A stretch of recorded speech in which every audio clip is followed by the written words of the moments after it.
Dear person of interest, you most likely do not know me, but I, on the other hand, know you too well. It has come to my understanding that you are of a very dangerous type of individual. I know that you spend the faceless part of your life taking the lives of others. Now, before you become alarmed, I assure you that I have no intentions of prosecuting you for what you are and what you have done. In fact, I find your hidden craft more or less beautiful, for it is the mind of the unstable that thrills my line of research. I invite you to join me for a little social experiment of sorts. All I want is to delve into the minds of the wicked and make some sense of these senseless acts. Thank you for your participation, and I cannot wait to work with you. Sincerely, Dr. Joseph Connors.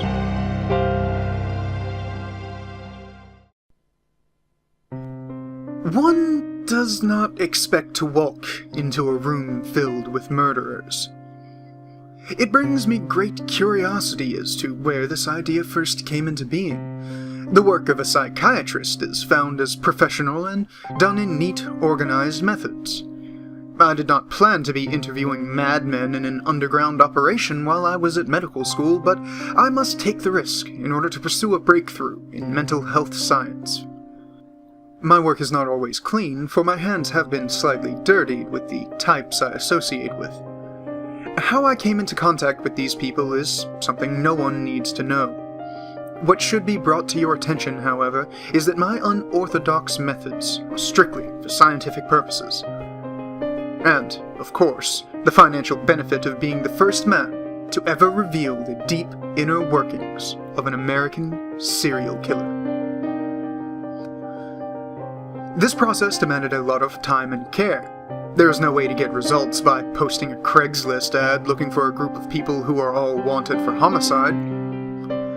Every step must be thought out ahead, just like in a ruthless game of chess. I needed to be cautious in dealing with this unstable element known as the human mind. My intentions were to help them mend their tainted lives, and in doing so, to boost my personal success. The timing was excellent. Have a little chat with America's most frowned upon and be back home before my fiancée, Carmen, suspects that I am not at my office, but am instead in an empty warehouse with the criminally insane. She had a reason to distrust me, but I was not about to fill her in on such a dark corner of my life. She meant the world to me, and she deserved all the best I could offer. That is partially why I carried on this secret life of night therapist. The public exploitation of personal motivations does not come cheap, and a life of wealth and minor fame is the best I can give my soon-to-be wife. You would have expected my new patients to be horrific and unjust, but in reality, they came from the same walks of life as anyone else. But still, my imagination got the best of my courage, and the first thoughts of backing down overwhelmed me. As I approached the doors to the abandoned warehouse, not only butterflies, but wasps could be felt in the pit of my stomach, beating their wings throughout my sternum as my nerves worsened. What if I had walked into a room filled with savages who wanted nothing more than to watch as the remainder of my miserable life spilled on the floor? The only order of business left unsettled would be, who would kill me first? The metal door swung itself open, and my questions became the answers I sought after. Placed about the room were 5 foldable chairs forming a sort of ring. The nightly brush of cold clawed its freezing nails against my body. My pulsating veins hammered away at my flesh as the blood flowed relentlessly underneath my wretched skin. The dim light of candles gave me a sickly ambiance as my eyes came into contact with 4 other pairs staring back at me.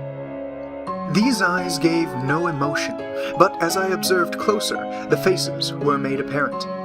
4 masses now filled the small space and maintained a distance of feelings. As far as I was concerned, I was looking at strange, yet humane people. People you only meet in a rare lifetime. I set my briefcase upon the floor, took the last vacant chair, and smiled at my acquaintances. Someone had to say something to break the ice and start us off. I suppose the best candidate would be me, seeing as I set this journey in motion. Why don't we start with our names and, what else am I supposed to say? And your preferred method of murder. I had to say something, and in desperation, I just killed the white elephant in the room. The rest of the congregation looked awkward, seeing as no one had ever so blatantly discussed the darkest crevices of their worlds.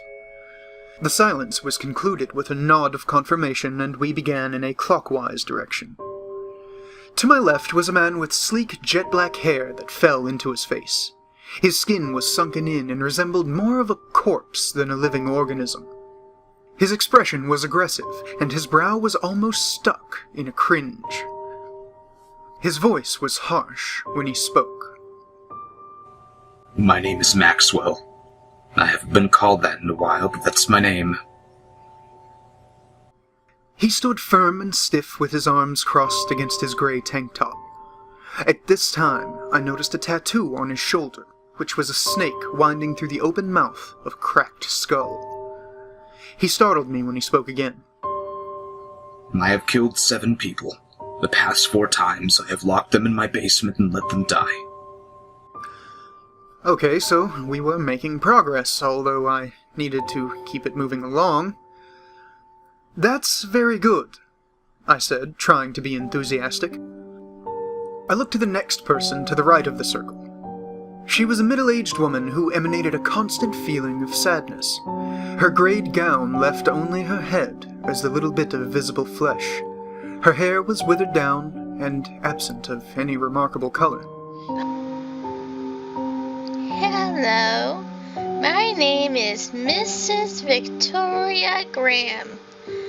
I can't honestly say I prefer a method of murder, but each time for me has been the same. I have a nasty habit of poisoning people and watching as the life is choked out of them. She dropped her head. It seems as if this is the first time she has ever spoken to anybody, let alone having a conversation of this kind. Once again, it was the silence that propelled me to speak up. How wonderful! I think we really are making progress tonight. With that, we all turned to the figure sitting across from me. It had taken me until this time to notice how unique this one looked. His eyes were coated in thick black makeup that ran down his face as if bleeding from his eyes. Barely hanging from his limbs were the torn remains of what was once a classy outfit. His button-down shirt and vest had been drenched in mud. His hair was the most remarkable feature. I could not count each of the colors dyed into his roots. Red, purple, green, and yellow were all streaked through his once blonde strands of wavy hair. By far, he was the most energetic, and laughed at himself as he spoke. I am Nikolai. I kill people in many ways. My personal favorite is to cut out their heart under sacrificial circumstances. They bleed out so very quickly. I was utterly astonished at this individual, so creative and so very interesting. Keeping up this rhythm, I turned to the final person, seated to my left within the circle. He looked up, shaking and trembling his arms and head, but then turned away quickly, as if afraid. He was wearing a brown turtleneck and a pair of blue jeans. He rubbed his hands together anxiously. From in his pocket, he took out a pen and notepad and scribbled something down as if his life depended on it. He hands it over to me. The content I read out loud. First, it said the name Bradley. And second, it said, Study the people. Know their life. And then kill them. Very well. Not the most descriptive man I know. I figured we could work on that later. I began to explain my intentions and personal goals to be accomplished within the time we had together. They did not comment, yet I could tell that they understood what I was meaning to say. We carried out our business in a surprisingly well-fashioned formation. They responded well and showed so much potential. I needed to keep them engaged, however. I did not want to lose their attention so early on. I asked another set of questions: who they were, what they do, and where they came from. This was so very generic, so very boring when you get right down to it. It was necessary I know more about the internal taboo that each of them possessed. If you could, tell me about your most memorable homicide. With this, I wanted to get them thinking, get it personal. They each replied shockingly well, very simple answers to such a deep question. Maxwell went first. This housewife, I did not know her, but she seems so perfect. She married rich, so life came just peachy for her. She had kids, I believe, 3 of them, and a husband. But I didn't care. I knew she'd be a great victim of mine. This was all said with no remorse, no sympathy. He is truly a man with no regard for the value of human life. Next was Victoria, who smiled for the first time. He was this politician, such a high and mighty man of society. I felt it my personal responsibility to bring down the ignorance he spewed from his words. So, with detailed preparation, I poisoned the coffee before his big re-election speech. I sat in the audience and watched him choke and gag every vital fluid from within him. Suddenly, I felt excited with how real and authentic these people were, and how much their deeds signified. I looked to the almost raccoon-looking eyes of Nikolai. He could hardly talk between his laughter. I killed a police officer. He was as much a pig as a human being. He abused the law for his own sick amusement. It was more like putting down a sick animal than a person. I took his unconscious mass to an old crypt. He was strapped down to a tube when I cut him first. He was too lifeless to make any noise when his heart was beating out of his chest. I tried hard not to become nauseated with this comment. I kept myself together because I was here to learn, not be squeamish about these horror stories. Bradley wrote from his journal again. For the entirety of the meeting, no one heard him speak more than a word or two. The note handed to me was paraphrased from real sentences, so I tried to piece it together as I read to the others. Beautiful young girl. She worked for a company. A mortgage, I remember. I followed her home one night. She was walking from the gym like every night. I caught her, and I killed her in the park. I looked to him and smiled. He faintly replied with a smirk. Tonight was a good night. Like all things in the world, our meeting came to an end. Within one simple gathering, I have a feeling of total connection and safety with these patients of mine. As insane as it sounds looking back, I was glad to say they were a part of my life. We each adjourned with the simple promise to return tomorrow night and continue our vibrant discussions. Home now in my bed, sitting next to the love of my life, I could not wait for tomorrow. The images of the mind's eye are known to haunt the lives of those who dream them. The fragments of our peculiar imagination dwells within our hearts. So, in what way am I disturbed tonight? What has conjured the dreadful beast that scars my petty soul? My body is weak as fear provokes me, as terror submerges me, and nightmares become seemingly real. Shuddering as I awoke, the brightening sun illuminated my bedroom. Within my daze, I crawled out from my covers. Carmen had already woken out of her sleep, and by the smell of it, was making breakfast. My head began to ache as my body lurched down the stairs. I cleared my eyes one last time, and I was met with the smile of my future bride. I clumsily smiled back, as if a schoolboy. She laughed and continued about her morning routine. So, how did you sleep last night? The words echo through the corners of my brain. Good, I reply, gritting my teeth through the painful lie. I've been meaning to talk to you about our wedding. It is coming up, and we haven't had much chance to discuss, with you being so busy and all. I looked blank and expressionless as I prepared myself, for it was normally me who asked all of the questions. Sure, sweetheart. What should we talk about first? I took a seat at the kitchen table while she performed her craft amongst the dishes and pans. I need to know who you're inviting so I can get invitations out accordingly. Seeing as I have hardly made a friend in my life, I just told her my mother and father is all I wish to attend. What about your family? I asked. I felt slightly puzzled because when I came to think of it, I had never once heard about her family, nor have I ever met them. She looked troubled, but kept herself firm. Honey? She goes on, thinking of the best way to put this. My family is dead. I haven't told you because I didn't think it was much of an appropriate conversation at the time. I'm in confused awe. Why had I not known this before now?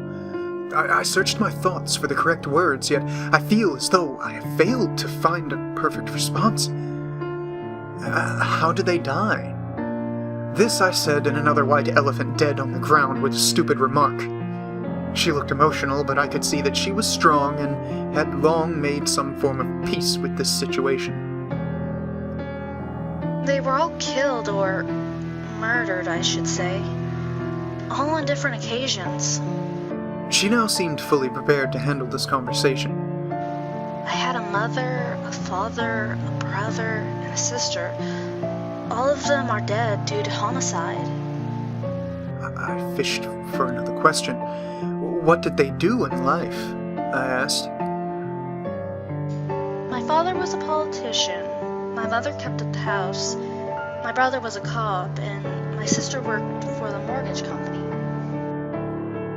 I needed answers. There is no possible way this added up. I just now came into contact with 4 serial killers, all proclaiming the murders of my fiancé's family. I'm behind the wheel of my car, not paying attention to the road, but on the fact that I associate myself with potential maniacs. Sweating and breathing heavily, I realize that tonight is going to be one hell of a group discussion. It's 9 p.m. I am still seated in the driver's seat of my car. Home is where the heart is, Doctor. So you better go and save her.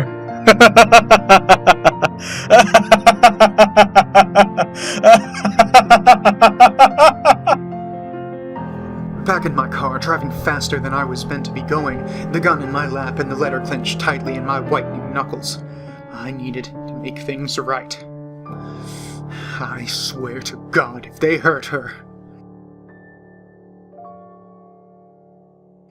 I needed to stay calm, even in a time like this. Even faster than I expected, I was pulling into the driveway of my humble abode. "Carmen!" I shouted, praying for any response. I cracked open the front door and stormed inside. The lights were dim and flickering from a power surge of some kind. I traveled towards the kitchen and discovered another letter placed upon the counter. Much like the first, it was from Bradley, and it read, She is in a safe place, Dr. Connors. But I implore you to think ahead and mind your actions. I took the paper, crumpled it, and threw it towards my feet. It was dead silent. As I began to sob, the gun was still placed well in my grasp. I stood and listened. From behind me, I heard the floorboards creak and the faint whisper of, Honey, what? I turned around, and through a natural impulse of anxiety, the mass of darkness before me fell to the ground. A pool of blood crept from its shadows. I dropped the gun and rushed to the freshly slain corpse.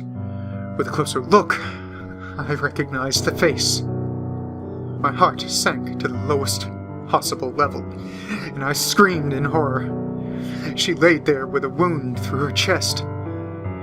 Home really is where the heart is, seeing as hers was now splattered against the wall.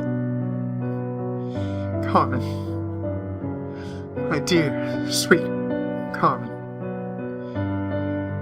She's dead. Where else could I go? What else could I do? I was now wanted for murder. The murder of my precious soon-to-be wife. I had to flee the scene of the crime. My crime. I was exploding down the highway looking for a sanctuary to wash my bloody hands. There was but one place I could think to go. The metal door swung itself open, and my questions became the answers I sought after. Placed about the room were 5 foldable chairs, forming a sort of ring. The nightly brush of cold clawed its freezing nails against my body. My pulsating veins hammered away at my flesh as the blood flowed relentlessly underneath my wretched skin. The dim light of the candles gave me a sickly ambiance as my eyes came into contact with 4 other pairs staring back at me. These eyes gave no emotion, but as I observed closer, the faces were made apparent. 4 masses now filled the small space and maintained a distance of feelings. As far as I was concerned, I was looking at strange, yet humane people. People you'll only meet in a rare lifetime. I set my handgun on the floor, took the last vacant chair, and smiled at my acquaintances. This time, it was 5 patients seeking refuge from a troubled past. No longer was I their doctor, but an equal of sorts. I had become the same breed as them. We now formed a group of individuals that shared the same title of vicious killer. In agreement, we all nodded our heads and began our next session. The circle was complete once again.